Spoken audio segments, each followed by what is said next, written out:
ब्रह्म सूत्र के तृतीय अध्याय के चतुर्थ पाद के 17वें अधिकरण का हम लोग विचार कर रहे हैं। इस अधिकरण के सिद्धांत को बताने वाले भाष्य की चर्चा हम लोग कर रहे हैं। भाष्य में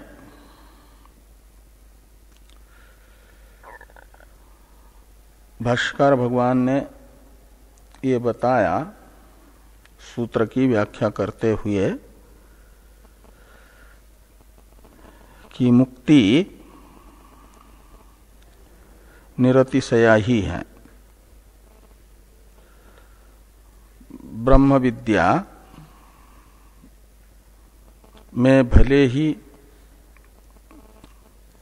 साधन की सातिशयता को लेकर के कुछ सातिशयता प्रतीत हो, लेकिन ब्रह्म विद्या के फलभूत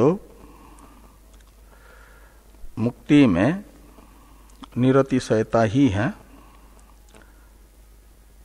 मुक्ति सातिशय नहीं है। ऐसा क्यों? तो कहा तद अवस्थावधृते। तो मुक्ति अवस्था का उपनिषदों में एक ही स्वरूप अवगत हुआ है, निर्धारित हुआ है। मुक्ति है ब्रह्म ही, और ब्रह्म को श्रुति बताती है एक रूप ही। किसी भी शाखा की कोई भी उपनिषद निरुपाधिक ब्रह्म का अलग अलग स्वरूप नहीं बता रही है, एक स्वरूप ही बता रही है। और निरुपाधिक ब्रह्म ही मोक्ष है, मुक्ति है। वह एक रूप होने से मुक्ति भी एक रूपा ही है। अब लोग थोड़ा इधर आ जाना, उधर महिलाएं बैठती है, इधर आ जाओ। यहाँ इधर सामने आ सकते हैं।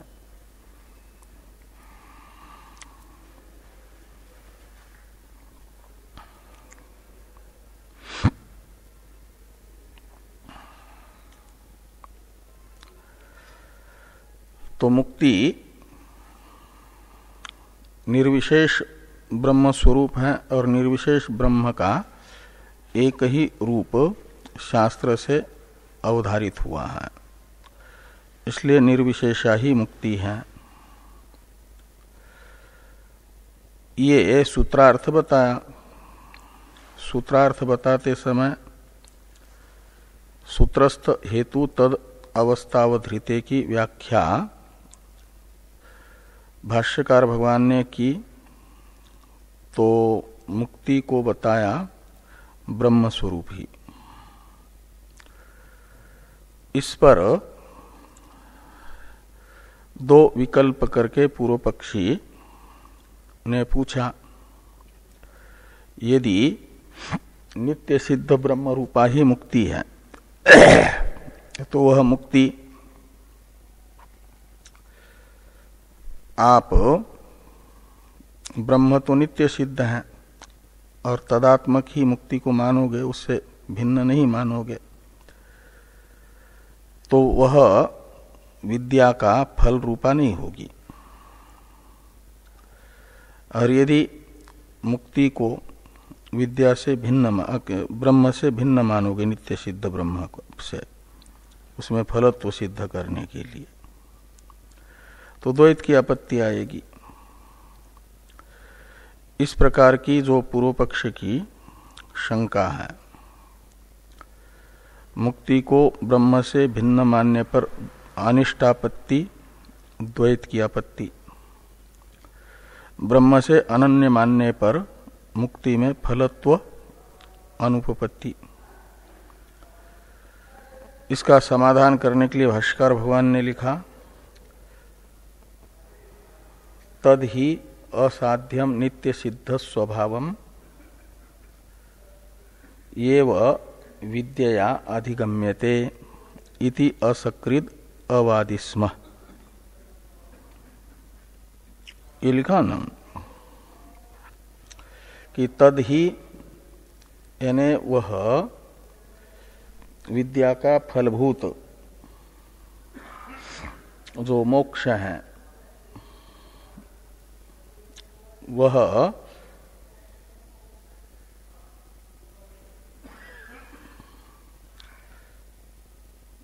कहाँ गया हो?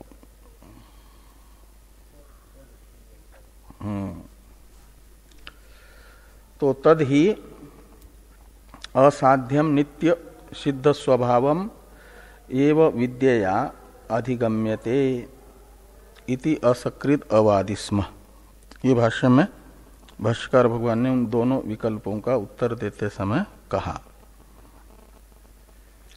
वो जो नित्य सिद्ध ब्रह्म है जिसे मुक्ति का स्वरूप बताया जा रहा है वह साध्य रूप यानी किसी साधन से प्राप्य नहीं है नित्य सिद्ध होने से, और वह विद्या से अभिव्यक्त होता है। अविद्या उसकी आवरक है और आवरण को विद्या निवृत्त करके एक प्रकार से अभिव्यंजक बन जाती है नित्य सिद्ध ब्रह्म स्वरूप मोक्ष की। टीकाकार इन दोनों विकल्पों का विचार करते हुए प्रथम जो विकल्प है ब्रह्म से मुक्ति भिन्न है यह पक्ष, उसका विचार करते हुए ये कहा टीकाकार ने कि मुक्ति अविद्या की निवृत्ति है और वह अविद्या की निवृत्ति रूप मुक्ति नित्य सिद्ध जो ब्रह्म है उससे अलग है। उसे माना जाएगा ब्रह्म विद्या का फल मुक्ति को, इसलिए फलत्व की उत्पत्ति होगी। और वह यदि ब्रह्म से भिन्न होगी तो द्वैत की आपत्ति रूप अनिष्टापत्ति जो बताई थी पूर्व पक्षी ने, वेदांती कहते हैं अविद्या अनिर्वचनीय होने से उसकी निवृत्ति भी अनिर्वचनीय है। जैसा प्रतियोगी होता है ऐसा ही प्रतियोगी का अभाव भी माना जाता है। तो प्रतियोगी जो अविद्या है वो पारमार्थिक सत्य नहीं है, विद्या से निवर्त्य है। का अर्थ है विद्या से जो निवर्त्य होता है वह अनिर्वचनीय होता है। विद्या से रस्सी ज्ञान से निवर्त्य सर्प के तरह, अधिष्ठान ज्ञान से निवर्त्य अविद्या अनिर्वचनीय है, इसलिए उसकी निवृत्ति भी अनिर्वचनीय है। अनिर्वचनीय होने से पारमार्थिक अद्वैत की हानि नहीं होगी, पारमार्थिक अद्वैत बना रहेगा, द्वैत की आपत्ति नहीं आएगी। ये प्रथम विकल्प का विचार करते हुए मुक्ति में विद्या फलत्व की उपपत्ति भी होती है और द्वैतापत्ति रूप अनिष्टापत्ति भी प्राप्त नहीं होती, ये बताया गया।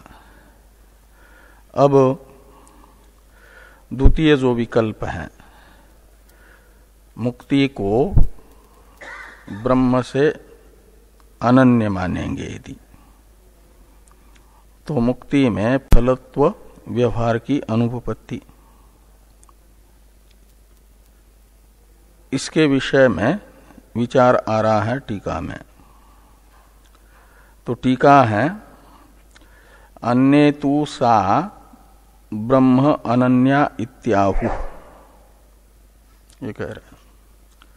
अन्य यानी अन्य विचारका, वेदांत के ही अन्य आचार्य, कई एक विचारधाराएं वेदांत की हैं, कई प्रक्रियाएं हैं न वेदांत में, तो कुछ वेदांत के ही आचार्य लोग ऐसा मानते हैं। तू शब्द पूर्व वेदांत प्रक्रिया से इस प्रक्रिया में वैलक्षण्य बताने वाला है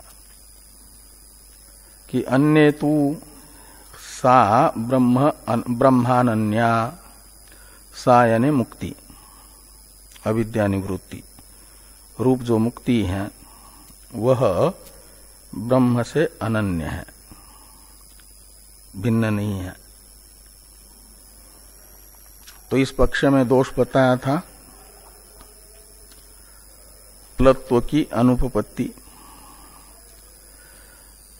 इस दोष का निराकरण कर रहे हैं ये लोग जो मुक्ति को ब्रह्म से अनन्य मानते हैं, अनिर्वचनीय नहीं मानते, अविद्या निवृत्ति को ब्रह्म से अनन्य मानते हैं। वे फलत्व की उपपत्ति बता रहे हैं। न च साध्यत्व अनुपपत्तेः तत्र विद्यावैयर्थ्यम इति वाच्यम, न च का अन्वय वाच्यम के साथ होगा। तो ये कहते हैं तत्र यानी अविद्या निवृत्ति को ब्रह्म से अनन्य मानने वाले पक्ष में, तत्र शब्द से लेना उस पक्ष को, इस पक्ष में विद्या वैयर्थ्यम इति न च वाच्यम। तो ब्रह्म नित्य सिद्ध होने से ब्रह्म रूपा अविद्या निवृत्ति रूप मोक्ष भी नित्य सिद्ध होने से उसमें साध्यत्व यानी फलत्व की अनुपपत्ति होगी, इसलिए विद्या व्यर्थ होगी इस पक्ष में। मोक्ष तो नित्य सिद्ध ही है, तो ब्रह्म ज्ञान किस लिए चाहिए।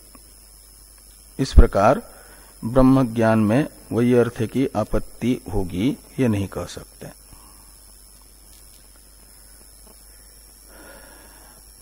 ओ क्यों विद्या में वही अर्थ की आपत्ति आ रही है, तो कहते साध्यत्व अनुपपत्ति।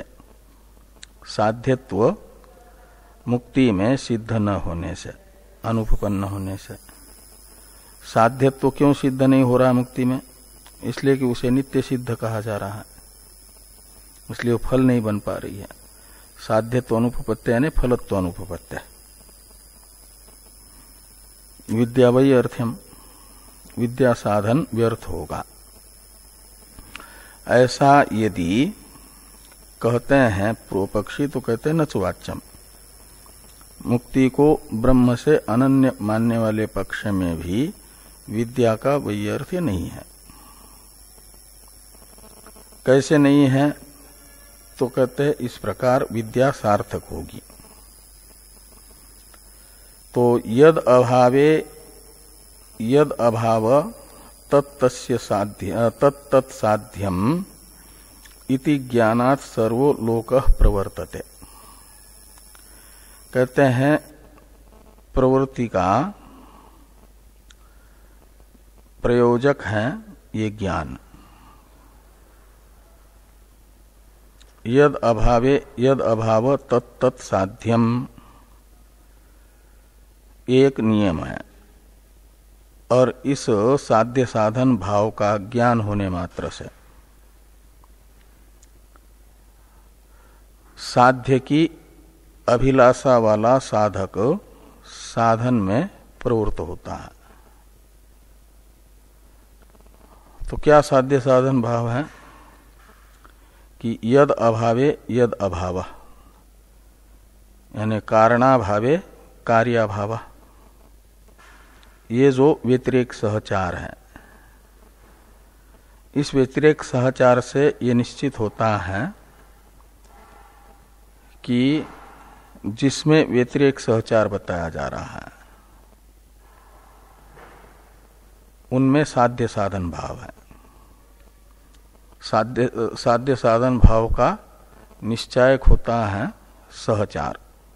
वो सहचार दो प्रकार का है, अन्वय सहचार तत्सत्वे तत्सत्वम, और व्यतिरेक सहचार माना जाता है तद अभावे तद अभाव। तो ये जो व्यतिरेक सहचार है यह साध्य साधन भाव को निश्चित करता है, जिनका व्यतिरेक सहचार बताया जा रहा है उनके साध्य साधन भाव को निश्चित करता है। तो यहाँ व्यतिरेक सहचार बताया जा रहा है विद्या और मुक्ति, इनका यानी इनमें साध्य है मुक्ति, साधन है विद्या। तो जैसे वन्नी और धूम का व्यतिरेक सहचार होता है साध्य साधन भाव का निश्चायक, वन्या भावे धूमा भाव। ये वन्नी न हो तो फिर धूम नहीं रहता। तो जिसका अभाव होने से अन्य का अभाव होता है तो वह उसके प्रति साधन होता है, और जिस अन्य का अभाव हो रहा है वो साध्य होता है। वन्नी का अभाव होने से धूम का अभाव हो रहा है, इसलिए धूम को कहा जाएगा वन्नी का कार्य साध्य, और वन्नी को कहा जाएगा धूम का कारण साधन। तो वन्नी और धूम में साध्य साधन भाव है। क्यों? कि व्यतिरेक सहचार है, वन्या भावे धूमा भाव। ऐसे मुक्ति और विद्या इनका साध्य साधन भाव है। विद्या का अभाव होने पर मुक्ति का अभाव होता है, वन्नी का अभाव होने से धूमा भाव होता है। इसलिए धूम साध्य है, वन्नी साधन है। ऐसे विद्या भाव होने पर मुक्त्या भाव यदि है तो मुक्ति साध्य है और विद्या साधन है। ये साध्य साधन भाव निश्चित होगा। वो एक सामान्य नियम यहां पर बताया पहले कि यद अभावे यद अभाव, इसमें यद शब्द से विद्या को लीजिए। तो यद अभावे यानी विद्या भावे, यद अभाव यानी मुक्त्या भाव, दूसरे यद शब्द से मुक्ति को लेना। तो तत्साध्यम, इसमें पहले तत्शब्द से मुक्ति को, दूसरे तत्शब्द से विद्या को। तो तत् यानी मुक्ति विद्या का साध्य है, विद्या साध्या मुक्ति है। क्यों? विद्या का अभाव होने पर मुक्ति का अभाव होता है, इसलिए इसको बता करके आ जाओ।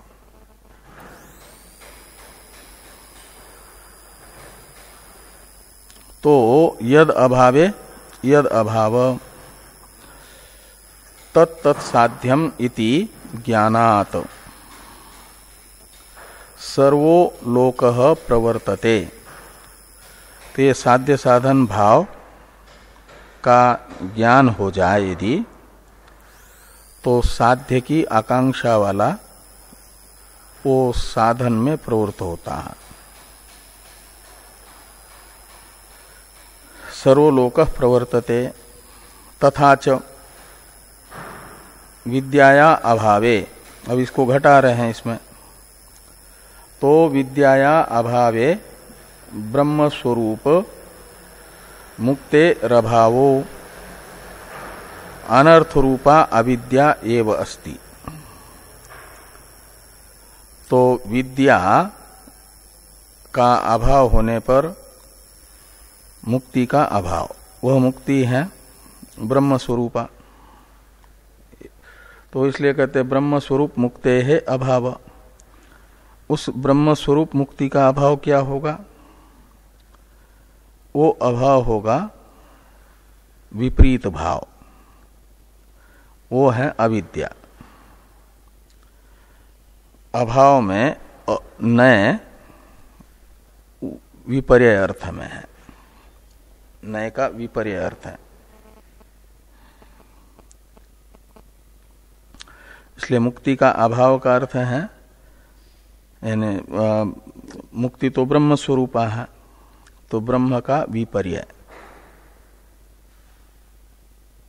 यही अविद्या है। मुक्ति का अभाव ही क्या है? अविद्या है। ब्रह्म का जो विपर्य है, ब्रह्म है चित, अविद्या है जड़ अचित, ये विपर्य माना जाता है। रस्सी का विपर्य है सर्प। रस्सी का ज्ञान न हो तो रस्सी का विपर्य होता है, वह विपर्य है सर्प। ऐसे विद्या का अभाव, यानी ब्रह्म विद्या का अभाव, ब्रह्म ज्ञान का अभाव, वो हो जाएगा अविद्या। और वो अविद्या दो प्रकार की है, कारण अविद्या, कार्य अविद्या।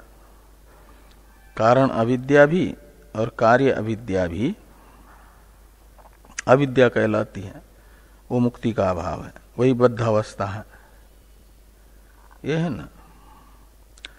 तो ब्रह्म की दो अवस्थाएं हो गई। एक विद्या के यानी सम्यक ज्ञान के न होने पर अविद्या अवस्था, वो बद्ध अवस्था है। और विद्या उदय होने पर बद्धावस्था नहीं रहती, वो मुक्त अवस्था होती है। और मुक्त अवस्था में क्या होता है? ब्रह्म ही ब्रह्म रहता है। यत्र त्वस्य आत्मैव भूत तत्केन कम पश्येत। और अविद्यावस्था में अज्ञान तथा अज्ञान का कार्य द्वैत रहता है, त्रिपुटी रहती है ना। इसलिए त्रिपुटी है अविद्या, वही बंधन है, बंधन अवस्था है। तो ये कहा विद्याया अभावे ब्रह्मस्वरूप मुक्ते रभावो अनर्थ रूपा अविद्या एव अस्ति। ब्रह्म आनंद रूप है और विद्या आनंद रूपता का ज्ञान रूप जो विद्या है वो न हो तो फिर क्या है? अविद्या है, उसका विपरीत स्वरूप। आनंद का विपर्य है अनर्थ, दुख। तो दुख रूपा जो अविद्या है, अनर्थ रूपा विद्या, यही मुक्ति का अभाव है, बद्धावस्था है। अविद्या एव और अस्या अविद्याया एव मुक्तिर नास्ति इति व्यवहार विषयत्वेन मुक्ति अभावत्वात्। तो ये कहते हैं ये जो अविद्या है यही कैसी है? तो अस्या अविद्या एव मुक्तिर नास्ति इति व्यवहार विषयत्वेन, यानी अविद्या को ही मुक्ति का अभाव क्यों कहा जाएगा?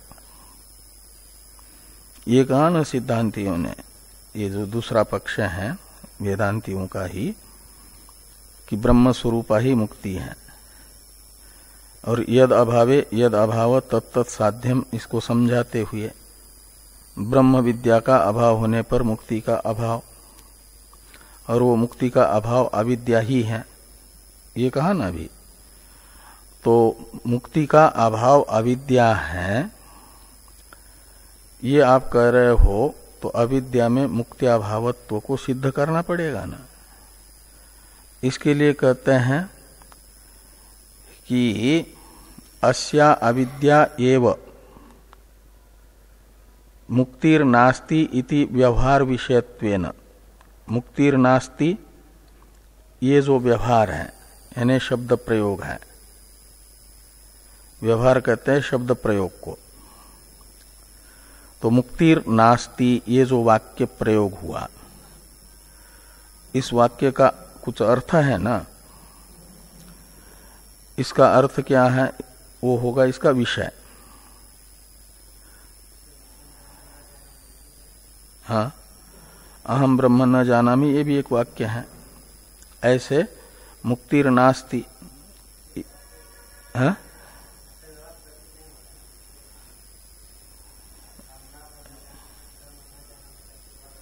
नहीं, इस समय हम अहम ब्रह्म न जानामि ये तो प्रसिद्ध ही है, लेकिन जिसे द्वैत सत्य भास रहा है उसे ये अनुभूति होती है कि मुझे मुक्ति नहीं है इस समय प्राप्त। ये व्यवहार करता है ना।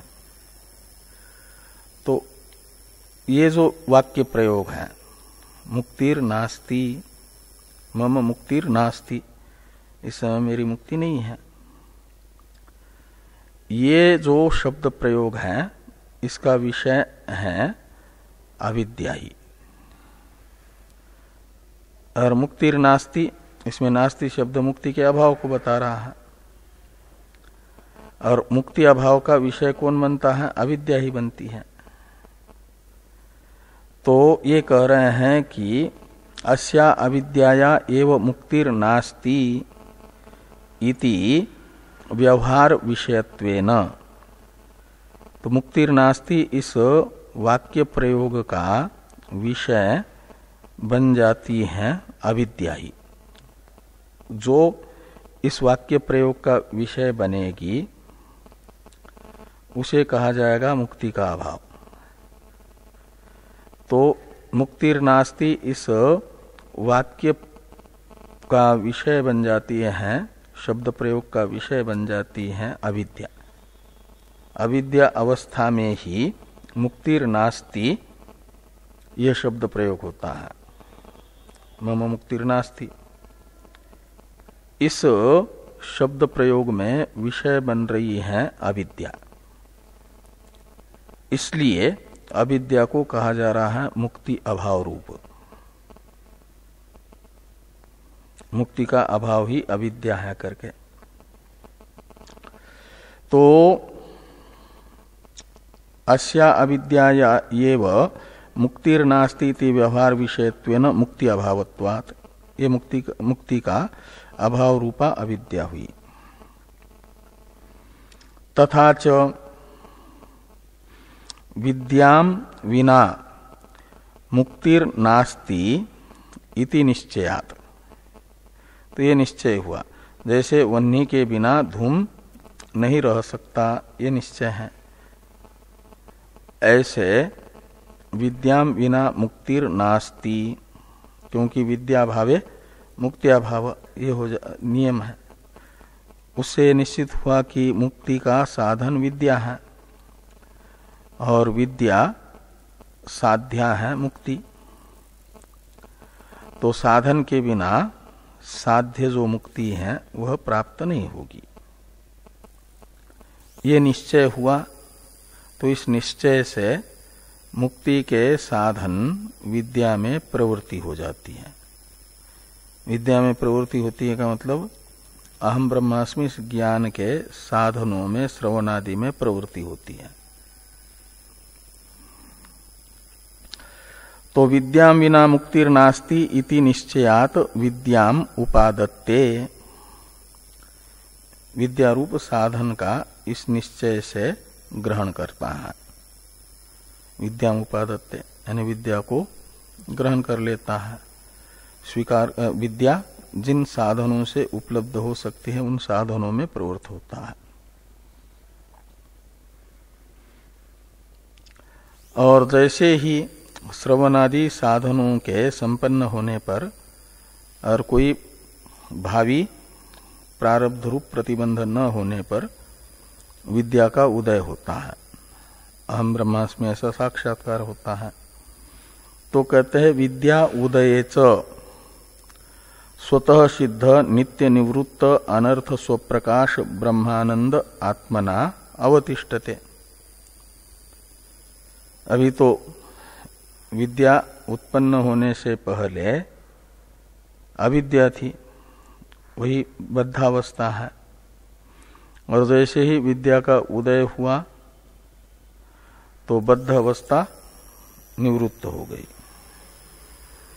और ये रहता क्या शेष है फिर? तो जैसे स्पष्ट प्रकाश हुआ मंद अंधकार का निवर्तक और आंख खुली है, रस्सी के साथ उसका संसर्ग है, तो रस्सी का ज्ञान होते ही सर्प कहाँ जाता है? वो कहीं जाता आता नहीं है, वो रस्सी रूप ही था। रस्सी का ही विपर्य, रस्सी की अविद्या ही सर्प है। वह अविद्या बाधित हो गई, अनिर्वचनीय है। तो फिर रस्सी रस्सी रहती है, वो सर्प की निवृत्ति रस्सी रूप ही है। ऐसे ये अहम ब्रह्मास्मि बोध का उदय होते ही कहते हैं स्वतः सिद्ध जो नित्य निवृत्त अनर्थ स्वप्रकाश ब्रह्मानंद है, जिसमें अनर्थ यानी दुख का कभी भी संपर्क नहीं है, उसे कहा जाता है नित्य निवृत्त अनर्थ, जो स्वप्रकाश आनंद है। उस आनंद रूप से ज्ञानी अवस्थित रहता है। ब्रह्म रूप से अवस्थान ही मोक्ष है, उसमें अवस्थान हो जाता है। इति अनवद्यम, इसलिए वो फलत्व की अनुपपत्ति, ये जो कहा जा रहा था विद्या वैयर्थ्यापत्ति बताई जा रही थी, वो विद्या का सार्थक्य भी है। जब तक विद्या का उदय नहीं होगा तब तक स्वयं प्रकाश नित्य निवृत्त अनर्थ ब्रह्मानंद रूप से अवस्थान नहीं हो पाता। रस्सी का ज्ञान हुए बिना भ्रांत पुरुष के सर्पादि जो रस्सी के विपर्य हैं वह निवृत्त नहीं हो सकते। रस्सी उसे सर्पादि रूप से ही प्रतीत होगी। तो रस्सी को रस्सी रूप से ही अवस्थित करने के लिए और रस्सी विषयक संपूर्ण विपर्यों को निवृत्त करने के लिए विद्या सार्थक है, रस्सी का ज्ञान सार्थक है। जैसे ऐसे ब्रह्म के विपर्यों को निवृत्त करने के लिए और ब्रह्म मात्र अवशेष रखने के लिए व्यावहारिक प्रमाणों के विषय मात्र का बाध करने के लिए आवश्यक है ब्रह्म विद्या। उसका सार्थक क्या है? इसलिए ब्रह्म रूपा मुक्ति मान करके भी विद्या सार्थक है, ये बताया गया यहाँ। तो इति अनवद्यम, अनवद्यम का अर्थ है निर्दोष है सब, कोई दोष दोनों पक्ष में नहीं है। विद्या को, मुक्ति को अविद्या निवृत्ति रूप मान करके वह अनिर्वाच्य है ऐसा मानेंगे तो फलत्व की भी उपपत्ति होती है और द्वैत की अनिष्टापत्ति भी नहीं आती, प्रथम पक्ष। द्वितीय पक्ष में ब्रह्म रूपा ही मुक्ति है और विद्या सार्थक है अविद्या रूप जो मुक्ति का अभाव है उसे निवृत्त करने में विद्या का सार्थक्य है, ये बताया गया।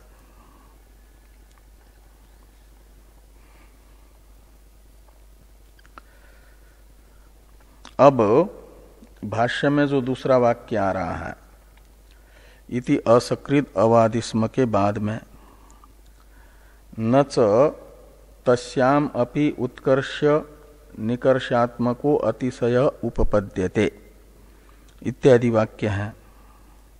इसका अवतरण लिखते हैं टीकाकार। संप्रति विद्यायाम अतिशय अंगीकार त्यजति न चैति। तो इस समय यानी आने वाले वाक्य से मुक्ति का साधनभूत जो ब्रह्म विद्या है, मुक्ति तो निर्विशेष ही है, ब्रह्म विद्या भी निर्विशेष ही है, उसमें भी कोई अतिशय नहीं है, वो भी निरतिशय है, ये बता रहे हैं। शुरू में तो ब्रह्म विद्या में सातिशयत्व तो स्वीकार करके उसके फलभूत मुक्ति में निरतिशयता बताई गई। वो ब्रह्म विद्या में सातिशयता अभ्युपगमवाद से मान ली, यथा कथनचित विलंब से उत्पत्ति अविलंब से उत्पत्ति रूप अतिशयता, वो उत्पत्ति में अतिशयता मानी है। वो ऐसे उत्कर्ष अपकर्ष विद्या के स्वरूप में नहीं माना, उत्पत्ति में सातिशयता मानी है। वो कहते हैं भले ही उतनी हो जाए ब्रह्म विद्या में, लेकिन मुक्ति में तो उतनी भी नहीं होती। और उत्पन्न हुई ब्रह्म विद्या में किसी प्रकार की कोई अतिशयता नहीं होती।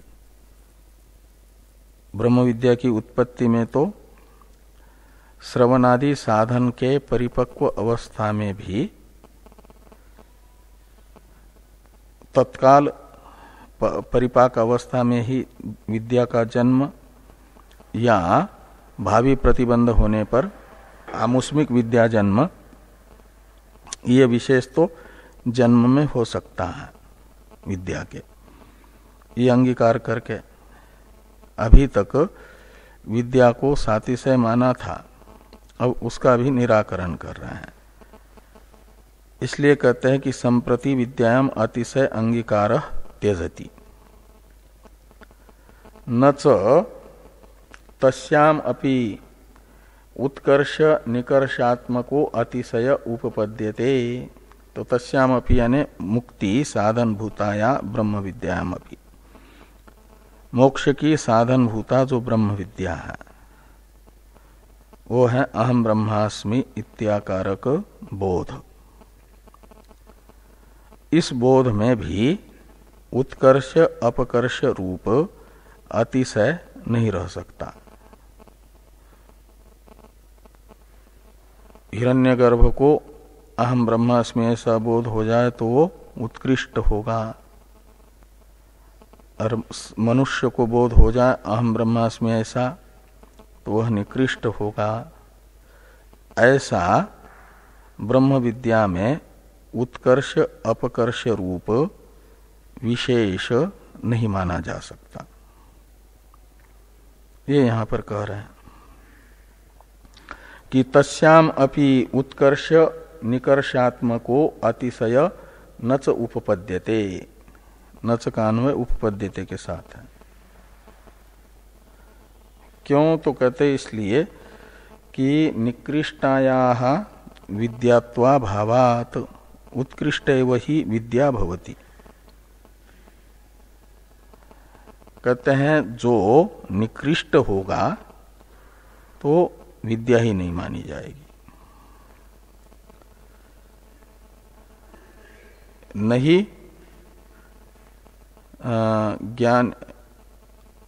ज्ञानेन सदृशम पवित्र मिह विद्यते आता है ना, है? हाँ, गीता में।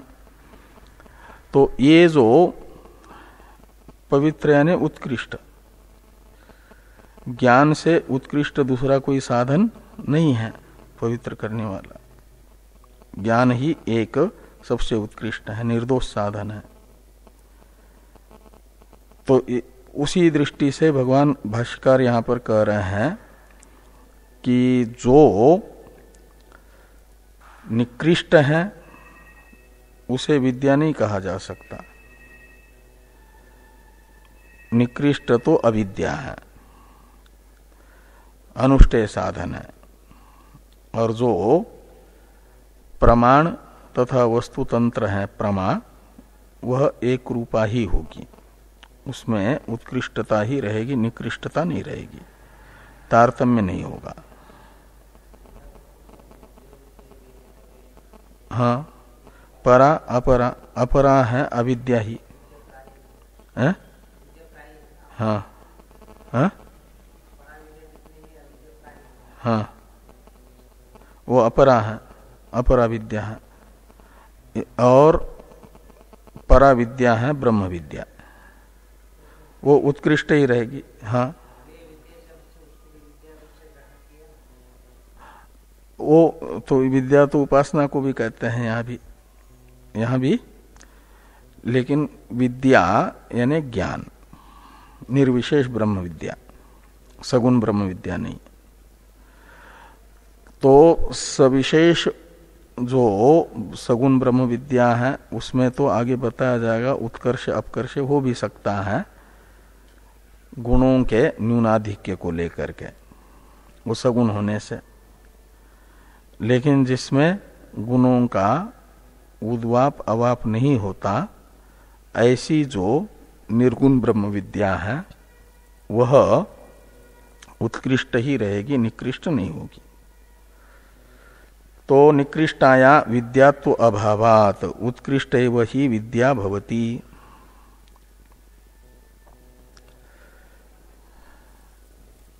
टीका में एक वाक्य है, एक रूपे विषये प्रमायाम तारतम्य अनुपपत्ते इत्यर्थ। तो एक रूप जो विषय है ब्रह्म, और उस ब्रह्म का ज्ञान है प्रमा, तो एक एकाकार विषय का विषय विषयनी प्रमा जितनों को भी होगी, प्रमेयाधीन प्रमा होती है ना, तो प्रमेय जैसा होगा ऐसी ही प्रमा होगी। तो निर्दोष प्रमाण से और स्वयं प्रमाता प्रमात्रिगत दोषों से रहित होकर के निर्दोष प्रमाण से प्रमेय का ग्रहण करेगा, तो जितने भी निर्दोष प्रमाता निर्दोष प्रमाण से प्रमेय का ग्रहण करने वाले हैं उनको वह प्रमेय एक जैसा ही गृहीत होगा, अलग अलग ज्ञान नहीं होगा, एक जैसा ही सबको ज्ञान होगा, क्योंकि ज्ञान वस्तु के अधीन होता है, प्रमेय के अधीन होता है। तो ये और यहाँ प्रमेय है निर्विशेष ब्रह्म, वह एक रूप ही है, चाहे ब्रह्मा जी उसे जाने, उनको भी निर्विशेष ब्रह्म का ही ज्ञान होना है, और उत्तम अधिकारी मनुष्य जान ले तो उन्हें भी होना है निर्विशेष ब्रह्म का ही ज्ञान। इसलिए मनुष्य के ब्रह्म ज्ञान में और देवताओं के ब्रह्म ज्ञान में कोई अंतर नहीं रहेगा, एक जैसा ही होगा, उसमें उत्कृष्टता निकृष्टता नहीं रहेगी, तारतम्य नहीं होगा। इसे टीकाकार कहते हैं एक रूपे विषये प्रमायाम तारतम्य अनुपपत्ते। एक रूप विषय है निर्विशेष ब्रह्म, तो उसके ज्ञान में तारतम्य नहीं होगा, जैसा विषय होता है ऐसा ज्ञान होता है, और विषय में कोई तारतम्य न होने से ज्ञान में भी तारतम्य नहीं होगा। जब कभी यथार्थ बोध होगा तो ब्रह्मा जी का बोध और सामान्य मनुष्य का बोध एक जैसा ही होगा, ब्रह्म विषयक बोध, क्योंकि ब्रह्म रूप विषय एकाकार है। तो प्रमायाम तारतम्य अनुपपत्ते एक रूपे विषय सती, ऐसा लगाना, सती सप्तमी है। तो कहते हैं यदि विद्या में तारतम्य नहीं होता, विशेषता नहीं होती, तो पूर्व अधिकरण में आपने सातिशयता का विद्या के कैसे वर्णन किया? ये प्रश्न पूर्व पक्षी सिद्धांति से पूछ रहे हैं। तस्मात् इत्यादि के अवतरण टीका में कि कथम तरहि पूर्वाधिकरणे विद्याया विशेषः उक्त तत्र आह तस्मादिति। तो तरहि यानी विद्या में यदि सातिशयता नहीं है, तारतम्य नहीं है, तो आपने इससे पूर्ववर्ती अधिकरण में 16वें अधिकरण में अहिकम अपि, इस अधिकरण में विद्या में विशेष का वर्णन कैसे किया? ये कहा कि प्रतिबंध न हो तो यहां भी उत्पन्न हो सकती है, प्रतिबंध होने पर आमुष्मिक भी हो सकती है। ये जो तारतम्य बताया, ये तारतम्य नहीं, उसके विशेष बताया, यह विशेष कैसे उत्पन्न होगा? पूर्वाधिकरण के द्वारा बताया गया। तत्राह, इस अधिकरण में आकर के तो आप कह रहे हैं कि विद्या में विशेष नहीं होता, वो निर्विशेष है, और पूर्व अधिकरण में उसके विशेष का वर्णन किया है। तो स्वयं अपने ही वचनों का पूर्वापर विरोध हो रहा है ना। इस प्रकार की शंका यदि पूर्व पक्षी करते हैं तो कहते हैं तत्र आह तस्मादिति। तो कहते हैं ये उत्कर्ष अपकर्ष रूप विशेष तो कहीं पर भी ब्रह्म विद्या में कोई भी आचार्य नहीं बताते हैं, और जो बताते हैं पूर्व अधिकरण में विद्या का विशेष, वह विद्या के जन्म में विशेष बताया है, विद्या के स्वरूप में विशेष नहीं बताया। उत्पन्न हुई विद्या किसी की उत्कृष्ट है, किसी की निकृष्ट है, ऐसा वर्णन नहीं किया पूर्व अधिकरण में। ये बताया गया कि दो साधक ऐसे हैं जिनकी ब्रह्म विद्या की साधना परिपूर्ण हो गई है। एक में प्रतिबंधक प्रारब्ध नहीं है, तो उसे साधना परिपूर्ण होते ही ज्ञान होगा, और एक में प्रतिबंधक प्रारब्ध है, तो उसे साधना परिपूर्ण होने पर भी जब तक वो प्रतिबंधकात्मक प्रारब्ध रहेगा तब तक ज्ञान नहीं होगा। ये ज्ञान की उत्पत्ति में, विद्या की उत्पत्ति में बताया गया है विशेष। उतना विशेष तो रह सकता है, लेकिन उत्पन्न हुई विद्या में किसी साधक की उत्कृष्ट ब्रह्म विद्या है, किसी की निकृष्ट ब्रह्म विद्या है, ये नहीं कहा जा सकता। ये कह रहे हैं कि तस्मात् तस्याम चिराचिर उत्पत्ति रूपो अतिशयो भवन भवेत न तो मुक्तो कश्चित अतिशय संभवो अस्ति। तो तस्याम यानी चिराचिर, तस्याम ये शब्द है विद्या का परामर्शक। तो विद्या में चिरोत्पत्ति अचिरोत्पत्ति, चिर यानी विलंब से, अचिर उत्पत्ति यानी अविलंब से उत्पत्ति, प्रतिबंधक प्रारब्ध न होने पर अचिरात उत्पत्ति, और प्रतिबंधक प्रारब्ध होने पर विलंब से, जब प्रतिबंधक प्रारब्ध का फलोपभोग करके क्षय होगा तब ज्ञान की उत्पत्ति। ऐसा विशेष यदि ब्रह्म विद्या की उत्पत्ति में होता है तो भले ही होवे। यही विशेष हमने पूर्व अधिकरण में वर्णन किया है। लेकिन कहते हैं उत्पन्न हुई ब्रह्म विद्या में तो ये सब नहीं रहेगा। ब्रह्म विद्या उत्पन्न हुई तो तत्काल फिर निर्विशेष मुक्ति भी होगी। सबको एक जैसी मुक्ति होगी। थोड़ी टीका है, टीका को देखिए। सत्याम अपि सामग्र्याम ज्ञाने विलंब उक्तो न तारतम्यम इत्यर्थ। ये तस्मात् तस्याम इत्यादि का अर्थ टीकाकार ने किया कि सामग्री संपन्न होने पर भी प्रतिबंध उपस्थित हो यदि, तो ज्ञानोत्पत्ति विलंब से होती है, प्रतिबंध हटने पर होती है। और सामग्री संपन्न होने पर प्रतिबंध नहीं है तो अविलंब से ज्ञानोत्पत्ति होती है। यह वर्णन पूर्व में हुआ है।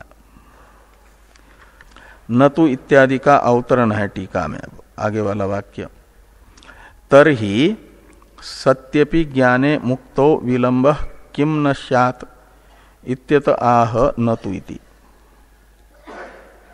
तो विद्या को दृष्टांत बना करके मुक्ति में भी विद्या के तरह चीर यानी विलंब से लाभ अविलंब से लाभ रूप विशेषता रहे, ये शंका पूर्व पक्षी ने की। इस शंका का निराकरण करने के लिए न तु मुक्तो इत्यादि वाक्य है भाष्य में। तो अवतरण टीका में यही शंका है, तरहि यानी विद्या की उत्पत्ति में विलंब अविलंब रूप विशेष यदि आप स्वीकार करते हैं तो वैसा ही यानी सामग्री होने पर भी विद्या की प्रतिबंध के रहते हुए विलंब से उत्पत्ति, प्रतिबंध के न होने पर अविलंब से उत्पत्ति, ऐसी विशेषता जैसे विद्या में मान रहे हो, ऐसे ज्ञान जो मुक्ति का साधन है उसके होने पर भी, अहम ब्रह्मास्मि ऐसा बोध होने पर भी माना जाए मुक्ति में विलंब, ज्ञान के तरह। जैसे ज्ञान की सामग्री होने पर भी विलंब से भी ज्ञान स्वीकार किया न प्रतिबंध के रहने पर, ऐसे मुक्ति में भी विलंब मान लिया जाए।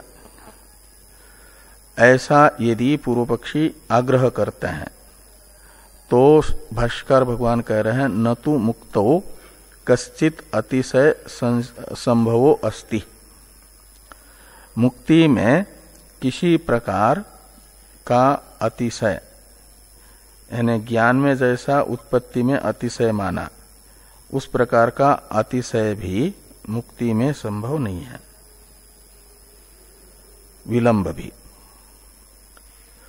जैसे ही ज्ञान होता है तो आभानापादक आवरण की निवृत्ति, ज्ञान उत्पत्ति समकाल में ही होती है,